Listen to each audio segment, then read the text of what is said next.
This is the all-new iPad mini, which is the first new iPad mini in over 2.5 years. And for this 6th generation, it has been completely redesigned. Inside of the box, we have the iPad mini itself, your typical documentation, along with some big ol' Apple stickers. And no, your eyes aren't deceiving you, there is a power brick included, and that is because this new iPad mini doesn't use the old Lightning port to charge, and instead, Apple is finally using a USB-C port just like on the MacBooks and the iPad Pros. Looking at the iPad mini itself, as you'd expect, this thing is small. I'm actually able to get a full grip on it with just one hand.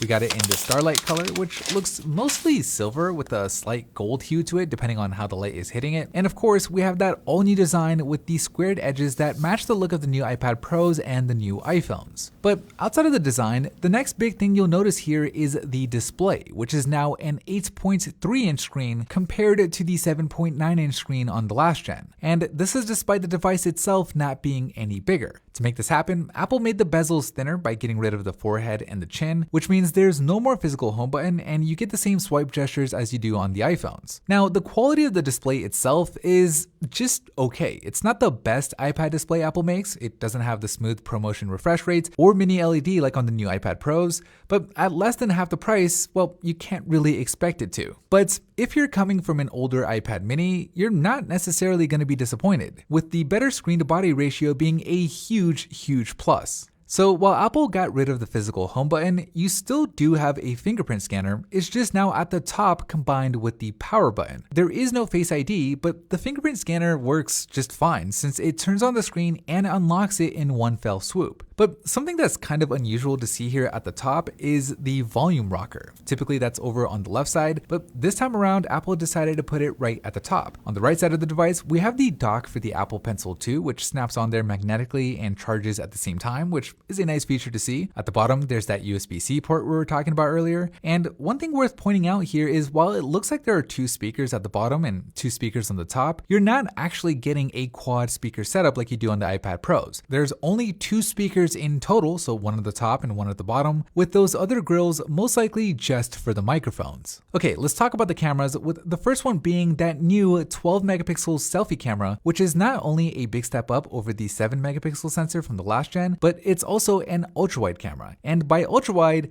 I mean really wide, unlike anything you've seen on a smartphone. It's able to fit just everything into the frame if you zoom all the way out, and it makes your arms, when you're holding it out like this, look ridiculously long. But the point of the ultra-wide angle here isn't really for taking selfies all the way zoomed out, and more so for center stage, where you can actually set the iPad down while you're on a FaceTime call, and the camera will intelligently zoom and pan to always keep you in frame. Now, on the back, we also get a new camera, with it being a 12 megapixel sensor instead of last gen's 8 megapixels, and for low light situations, you also get an LED flash to help out. In terms of the image quality, well, don't expect it to match the iPhone 13 or anything, but it's still a big step up for sure. You can now record in up to 4K instead of just 1080p, and since the iPad mini has that A15 Bionic chip under the hood, which is the same chip as in the iPhone 13, you also get smart HDR3 photos, which make things look so much better after the fact. So while it's not the best camera in the world, with the upgrades and that A15 Bionic chip making editing content on here buttery smooth, I can see this being a pretty good device for people who are looking to create short form content using just their iPad. But overall, when it comes to the stuff that the iPad mini was already good at,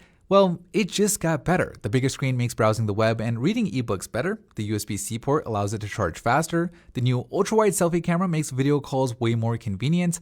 And with 5G support available as an option, this new iPad mini, which starts at $500, is a huge upgrade despite maintaining its small size.